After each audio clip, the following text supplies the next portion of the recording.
You should never underestimate the power. David King is a successful musician. He has produced many hit songs. But on this day, he is extremely troubled. He has come to the realization that he has sold off a majority of his company shares. In the individuals to whom he is about to sell the remaining shares, he is a much larger company than his own. This means they will have complete and total control over his company. And in one way or another, his own artistic freedom will be completely gone. And King wants to prevent this from happening at all costs. That is why he is making phone calls to everyone one by one. And he is telling them that I have made a decision that I am going to buy all of my shares back. I am willing to pay you more than what I originally sold them for. For these conversations, he returns to his own room. We then see his wife, whose name is Pam. Pam also comes to him and shares her own ideas, how to best operate his company. Then Trey enters the room. King's son informs him that he has a college basketball game today, and he will be attending with his friend Kyle. So King tells him that I will be the one to drop you off myself. King notices his son is glued to his phone and asks how many hours he spends on it each day. His son admits there's no set limit, sometimes up to 12 hours. King chuckles and tells him he really should cut down on that habit. King and his son finally arrive at the school. He walks Trey to the entrance where Trey shares his deep passion for music. Later, on the basketball court, King introduces himself to Coach,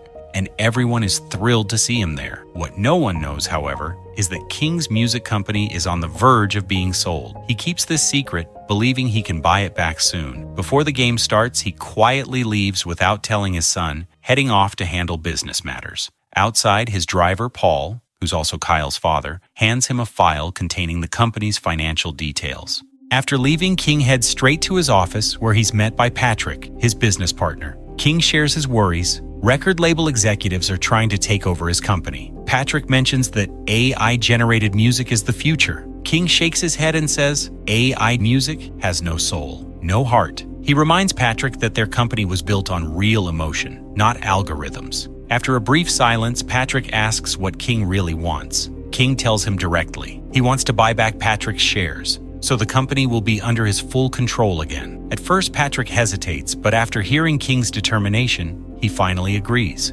Overjoyed, King rushes home to share the good news with his family. He tells Pam that he has fixed the deal, and soon most of the company's shares will be his again. Pam listens and says it's a good idea, but reminds him that Patrick won't just hand over the shares for free. He'll have to pay the full market value, and they don't have that kind of money. She asks how he plans to get it. King explains that he'll rent out all the properties they own to raise the funds. Once he reclaims the company and new profits start coming in, they'll pay off their debts one by one. Pam warns him that it's extremely risky. He's putting everything they own on the line. She reminds him of their earlier promise to work less and spend more time with her, especially now that Trey is planning to leave home for college. She'll need him more than ever. King replies that this is his last chance, the dream he's dedicated his whole life to. He can't just watch it be destroyed. Pam sees his determination and finally agrees. The two share a quiet, nostalgic moment, remembering how they first met. But their conversation is suddenly interrupted by a phone call. King answers,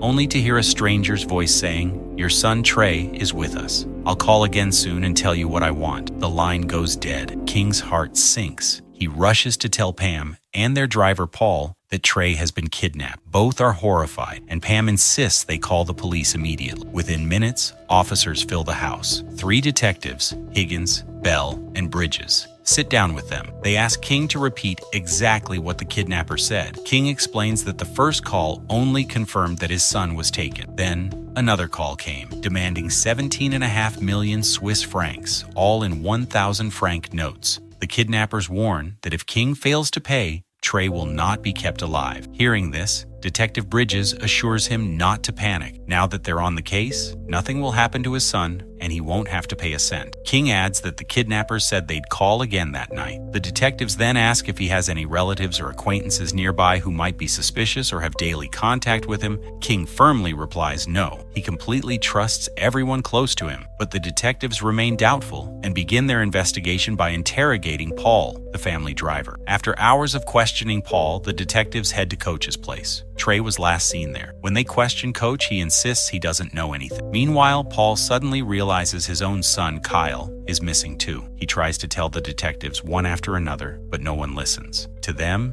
he's just the driver. Desperate and ignored, Paul finally rushes to King and pleads, saying his son Kyle is gone and his phone is unreachable. He doesn't know what to do. Moments later, Pam bursts in, crying, and tells King that the police have found their son. King runs outside, and when they see Trey safe, the couple is overcome with relief. But Paul still keeps asking the same question. Where is his son, Kyle? That's when the detectives reveal their theory. The kidnappers must have made a mistake. They had meant to take Trey, but accidentally abducted Kyle instead. They didn't know who King's son actually was. Upon hearing this, Paul breaks down completely, running back into the house in tears. The detectives escort Trey inside and ask him to explain everything in detail. Trey says that after the game ended, he and Kyle went out for lunch. They ate together, and after finishing, Trey had to leave for a while. But when he came back, Kyle was nowhere to be found, even though Kyle was supposed to still be there. Then the kidnappers call again. King answers, and the voice on the line says that even if they took the wrong boy, King is still their target. The ransom remains the same, 17.5 million Swiss francs, and if he doesn't pay, the boy will die. The call ends abrupt, leaving everyone in shock. Paul is the most terrified. He's just a driver, and he doesn't have that kind of money. Only King does. Desperate, Paul begs him, "Please give them the money and save my son. I trust the police. They'll get your money back." But King's mind is elsewhere. The man on the phone called himself Felon. King keeps wondering, why is this man targeting me? He listens to Paul and replies quietly that the ransom is far too high. Police will never recover that money. They'll just treat it like every other unsolved case. And if I pay, he says, my company will slip out of my hands. That's the same money I need to buy back the shares. Paul keeps pleading, but King stays silent. Finally, Paul realizes that King isn't going to help and walks away heartbroken. Later, King sits down with Patrick and confides that if he pays the ransom, he won't be able to buy back the company shares. Everything he's worked for will collapse. But Patrick reminds him, if that child dies, you'll be ruined anyway. The public will destroy you, and the story will spread everywhere. Listen to your heart. Then Patrick leaves.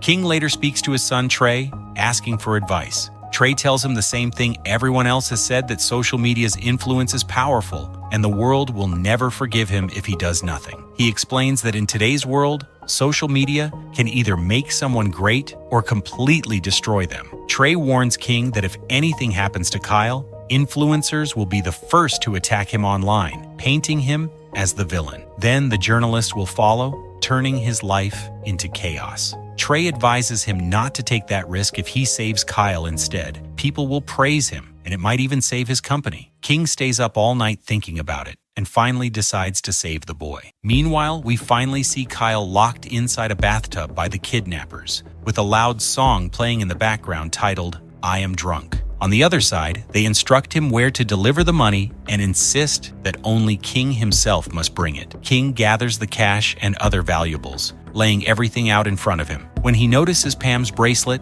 an anniversary gift he treasures, he hesitates, refusing to include it. But Pam, without a second thought, tells him to take it along. She doesn't want anything to stand in the way of saving the child. King packs both the cash and the bracelet into a large bag and boards the metro as instructed. During the ride, the kidnappers call again, telling him to get off and stand between two marked boxes. He obeys and waits. Moments later, they order him to throw the bag. King argues. Suddenly, one of the kidnappers pulls the train's emergency brake. The jolt knocks the bag from King's hands. Police nearby chase after them, but the kidnappers keep switching the bag between scooters and motorcycles, confusing everyone. After a long chase, they escape, leaving a fake bag behind with only a piece of paper inside. Kyle is later found abandoned in a public park. People rush him to a hospital, but he can't remember where he was kept, only that he was locked in a bathtub while a loud song played, "I Am Drunk." The next day, the news explodes everywhere. King is hailed as a hero for saving his driver's son. His name trends online and the world praises him. But the fame doesn't last long. An investor soon visits and tells him that everyone has discovered the truth. King is bankrupt. All his properties are mortgaged, his accounts drained, and the other investors are pulling out. He has only 14 days left to return the money or lose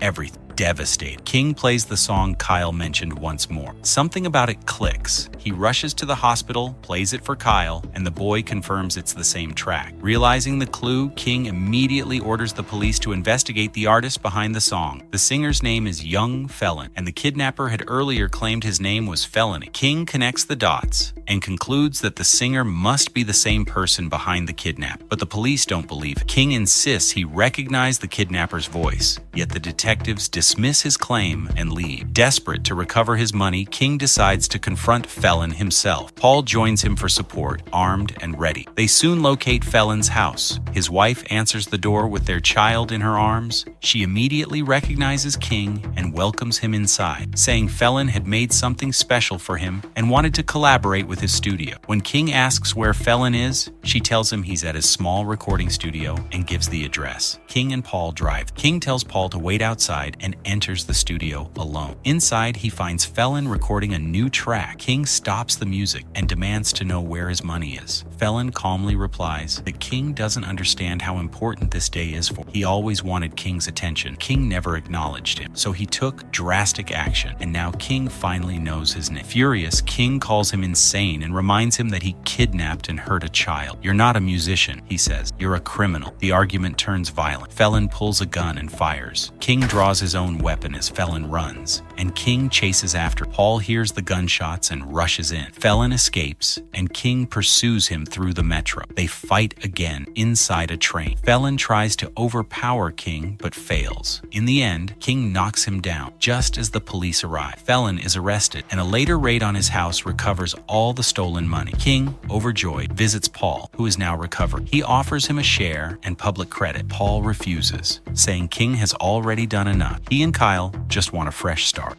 Meanwhile, Felon faces trial. Outside the courthouse, massive crowds gather. His song has become the biggest hit of the year, and fans demand his release so he can make more music, but the authorities ignore them. During interrogation, Felon admits to his crimes, but requests one final meeting with King. When the two meet in prison, Felon tells him he has no idea what they've accomplished together. He proposes a collaboration, promising that if King partners with him, their song will become the biggest hit in the world, making them both rich and famous. King refuses. He says he's leaving his big company behind and wants to start over, small, independent, and with integrity. "You and I have no connection," he says firmly. Felon becomes enraged and curses at him, but King walks away unfazed. Later, when King returns home, Trey introduces him to a new singer named Sula and plays her song titled Highest to Lowest. King listens, impressed, and says he'll produce her music, but asks if she's ready for the challenges of the industry.